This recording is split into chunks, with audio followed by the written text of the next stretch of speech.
यूहन्ना आरिफ का मुकाशफा 8वां बाब जो 13 आयात पर मुश्तमिल है। जब उसने 7वीं मोहर खोली तो आध घंटे के करीब आसमान में खामोशी रही और मैंने उन 7 फरिश्तों को देखा जो खुदा के सामने खड़े रहते हैं और उन्हें 7 नरसिंगे दिए गए। फिर एक और फरिश्ता सोने का ऊद सोज लिए हुए आया और कुर्बान गाह के ऊपर खड़ा हुआ और उसको बहुत सा ऊद दिया गया ताकि सब मुकद्दसों की दुआओं के साथ उस सुनहरी कुर्बान गाह पर चढ़ाए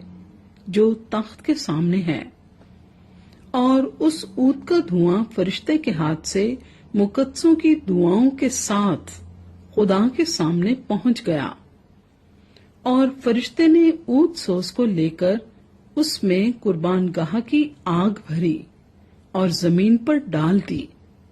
और गरजें और आवाजें और बिजलियां पैदा हुई और भौंचाल आया। और वो 7 फरिश्ते जिनके पास वो 7 नरसिंगे थे फूंकने को तैयार हुए और जब पहले ने नरसिंगा फूंका तो खून मिले हुए ओले और आग पैदा हुई और जमीन पर डाली गई और तहाई जमीन जल गई और तहाई दरख्त जल गए और तमाम हरी घास जल गई। और जब दूसरे फरिश्ते ने नरसिंगा फूंका तो गोया आग से जलता हुआ एक बड़ा पहाड़ समुन्दर में डाला गया और तहाई समुन्दर खून हो गया और समुन्दर की तहाई जानदार मखलूकात मर गई और तहाई जहाज तबाह हो गए। और जब तीसरे फरिश्ते ने नरसिंगा फूंका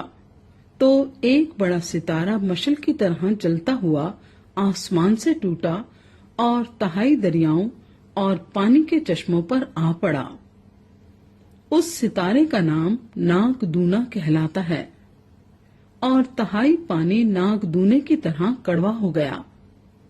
और पानी के कड़वा हो जाने से बहुत से आदमी मर गए। और जब चौथे फरिश्ते ने नरसिंगा फूंका तो तहाई सूरज और तहाई चांद और तहाई सितारों पर सदमा पहुंचा, यहाँ तक कि